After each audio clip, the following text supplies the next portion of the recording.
بسم اللہ الرحمن الرحیم۔ اللہ کے نام سے شروع کرتا ہوں جو بڑا مہربان نہایت رحم والا ہے۔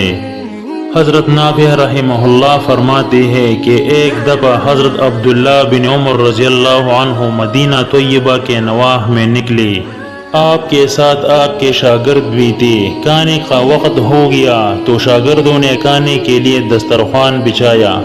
اتنے میں پاس سے ایک چرواہا گزرا اور اس نے سلام کیا۔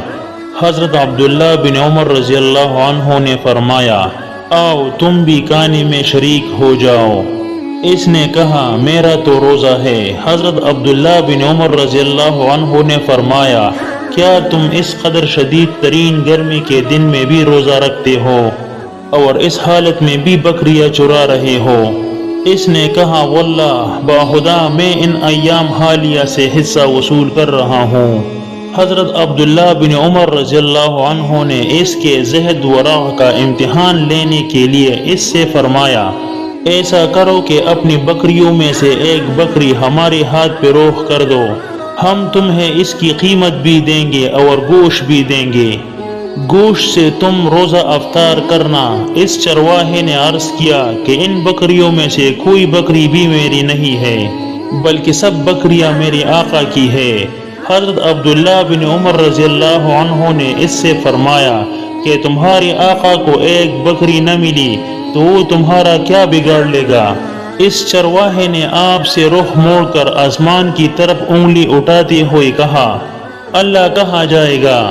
یعنی بالفرض اگر میں دنیاوی آقا سے بچ بھی گیا تو اللہ تو دیکھ رہا ہے، وہ تو کہیں چلا نہیں گیا، اس سے بچ کر کہاں جاؤں گا؟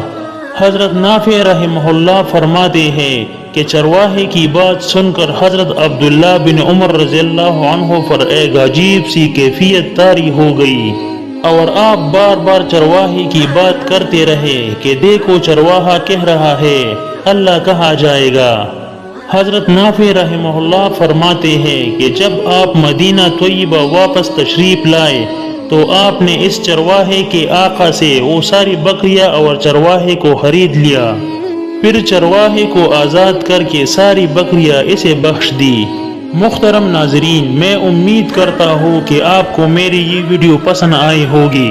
اپنے پسندیدہ چینل اسلام امری کو ضرور سبسکرائب کرے اور ثواب کی نیت سے آگے شیئر کرے۔